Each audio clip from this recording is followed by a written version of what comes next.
Tonight is a super special occasion because we have the joy of inducting into the Grand Valley Hall of Fame a couple who are icons of this university, our dear friends, President Emeritus Don and Nancy Lubbers. Enrichment Dinner is a time when we celebrate all of our past awardees. Since 1976, there have been 97 recipients inducted into the Hall of Fame. And this year, Don and Nancy Lubbers are very deservedly added to this distinguished group.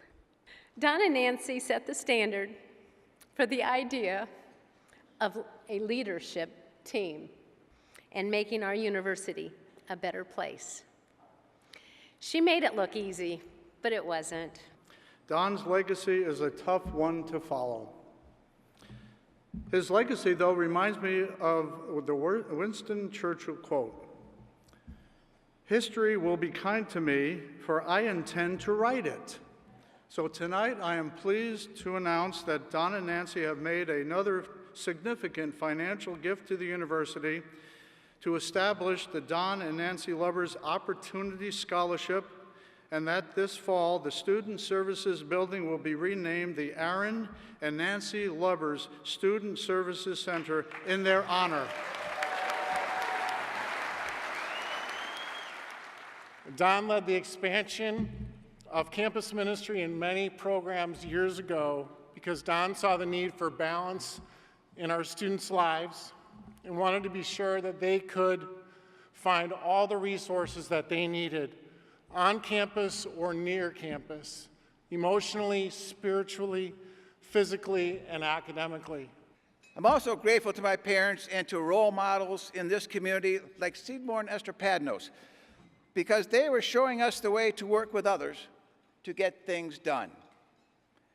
Their relationship with the Lubbers helped make Grand Valley and West Michigan what it is today. It's easy to see why they have so many friends in our community. No one is just an acquaintance to Don and Nancy. With their open arms attitude, we are all friends, and they treat everyone with the same love and respect, no matter who they are. My name is John Byerly, and I'm representing the 1970s, the Lubbers' first decade at Grand Valley. And I am here to testify that they indeed did look like this. My first meeting with Don Lubbers was almost 45 years ago, but the impression it made on me was formative and indelible. When I came back to Grand Valley about 10 years later, I met Nancy for the first time, and I realized that Don was picking up a few pointers on leadership from Nancy. Thank you for the warm smile every time I got to see you when I came to Grand Valley. 5 or 10 years later, I see President Lubber, and he always had that warm smile. He made me feel really, really humbled and honored to be in his presence. Growth is synonymous with Grand Valley, especially in the 90s, which would explain why I hadn't yet met President and Mrs. Lubbers. However, the values they set forth nurtured my professional life as an educator. Speaking on behalf of the faculty, I think I can safely say that we are all grateful for what has been created. Don, with Nancy, a constant presence at his side, built this university. Well, not every program, not every building. There was a before, and there is a wonderful after, but the momentum that he initiated is still felt powerfully today. Tonight, we are being honored for doing over the years what came naturally. I have experienced accomplishment, the depth of sadness, the pleasure of good times, and the mental and spiritual growth that comes with maturity, all feelings that are intertwined with personal relationships. They are a part of living amongst you and working with you to make Grand Valley an excellent place, a human place. I am old but excited by the new.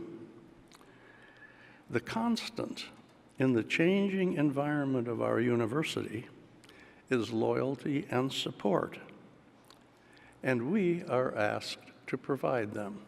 Hail to thee, Grand Valley, we're loyal, steadfast, true. Praise our alma mater. We pledge our faith to you. Keep your banners flying, black and white and blue. We sing to thee, Grand Valley. United, we're for you.